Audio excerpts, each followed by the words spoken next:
కుంభరాశి. ఈ కుంభరాశి వారికి అందరికీ కూడా మనకి ఏలినాటి శని జరుగుతుంది. ఈ ఏలినాటి శని జరుగుతున్నప్పుడు మనకి గురుడు 5వ ఇంట్లో ఉన్నాడు ఇప్పుడు. కాబట్టి బ్రహ్మాండమైనటువంటి ఆదాయం వస్తుంది. అయినప్పటికీ కూడా ఖర్చులు చాలా అధికంగా ఉండడం కారణంగా వీళ్ళందరికీ కూడా ఏమవుతుందండి, ఖర్చులు అధికంగా ఉన్నాయి. కాబట్టి ఆదాయం కనబట్లేదు. పనులు రావడం లేదండి అనే బాధపడుతున్నారు. ఈ రకంగా ఈ యొక్క గురుడు 5వ ఇంట్లో ఉండి మరి సంతానానికి అందరికీ కూడా లేనటువంటి వాళ్ళకి సంతానం కలగడం ఇలాంటివన్నీ కూడా చేశారు. బాగుంది.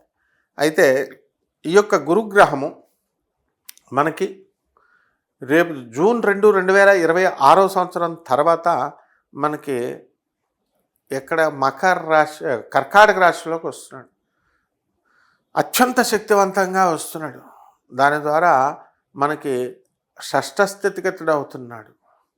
మరి షష్ఠ స్థితిగతుడైనటువంటి యొక్క గురుగ్రహము మనకి అనేకమైనటువంటి విచిత్రమైనటువంటి ఫలితాలు, శత్రుపీడ అనేటటువంటిది మీకు మళ్ళీ మనకి నవంబర్ 1, 2026 సంవత్సరం వరకు జరగదన్నమాట. కాబట్టి ఈ రాశి వారికి అందరికీ కూడా 2026 వరకు మనకి ఈ యొక్క షష్ఠ స్థితిగతుడు అవుతున్నాడు. తర్వాత సప్తమ స్థానంలోకి వస్తున్నాడు. సప్తమ స్థానంలోకి వచ్చినటువంటి గురుగ్రహము అనేకమైనటువంటి లాభాలను మీకు తీసుకొస్తుంది. ఆ తర్వాత ఆర్థికంగా మిమ్మల్ని పరిపుష్టిని కలిగిస్తుంది. మీకు పాత మిత్రులందరినీ కూడా మీకు కలపడము, ఇవన్నీ కూడా చాలా జరుగుతాయి. కాబట్టి ఉద్యోగాల్లో నిలకడ అనేటటువంటిది చాలా ముఖ్యమైనటువంటి విషయము. అలాగే ఈ రాశిలో ఉన్నటువంటి విద్యార్థులు ఎవరైతే ఉన్నారో అటువంటి వాళ్ళందరూ కూడా మరి ఈ కొత్త సంవత్సరంలో 2 జూన్ 2026 సంవత్సరం నుంచి చదువుల మీద దృష్టి తగ్గించి కొంచెం డిస్ట్రాక్షన్స్ అవడానికి అవకాశాలు ఉన్నాయి. కాబట్టి ఈ యొక్క కుంభరాశి పిల్లలంతా కూడా చాలా జాగ్రత్తగా పట్టుదలతో చదివినట్లయితే సక్సెస్ అవుతుంది అనేటటువంటిది శాస్త్రవచనం. అదేవిధంగా ఈ యొక్క కుంభరాశి వారికి కొత్త పౌల్ట్రీస్, హ్యాచరీస్, కోళ్ళ ఫారాలు, ఏమో బర్డ్ ఫారాలు ఇలాంటి బిజినెస్లన్నీ కూడా మీకు బ్రహ్మాండంగా ఉంటాయి. అలాగే గుర్రము, గాడిదల వ్యాపారాలు కూడా చాలా చక్కగా ఉంటాయి.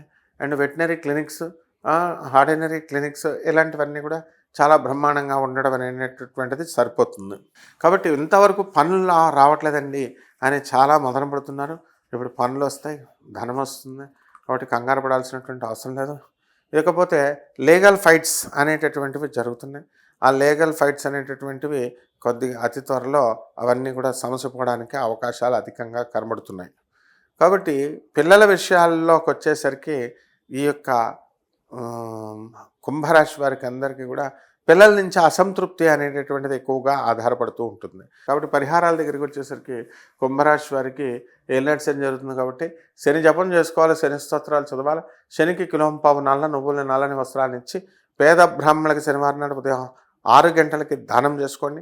దశ మహావిద్యల్లో ఒకటైనటువంటి మహాకాళి అమ్మవారి లేదా బగళాముఖి అమ్మవారి యొక్క హోమాన్ని మేళల్లో జరిపించుకోవడం ద్వారా బ్రహ్మాండంగా ఉంటుంది. అలాగే రావి చెట్టుకు కానీ మేడి చెట్టుకు కానీ కొంచెం నీళ్లు పోయండి. నీళ్లు పోసి ఈ యొక్క గురువారం నాడు చక్కగా మేడి చెట్టు చుట్టూ ప్రదక్షిణాలు చేసినట్లయితే బ్రహ్మాండంగా. ఇవన్నీ కూడా మనకి ఈ రాశి ఫలాలు అనేటటువంటిది కామన్ ప్లాట్ఫారంలో కొన్ని కోట్ల మందికి కలిపి చెప్పేటటువంటిది.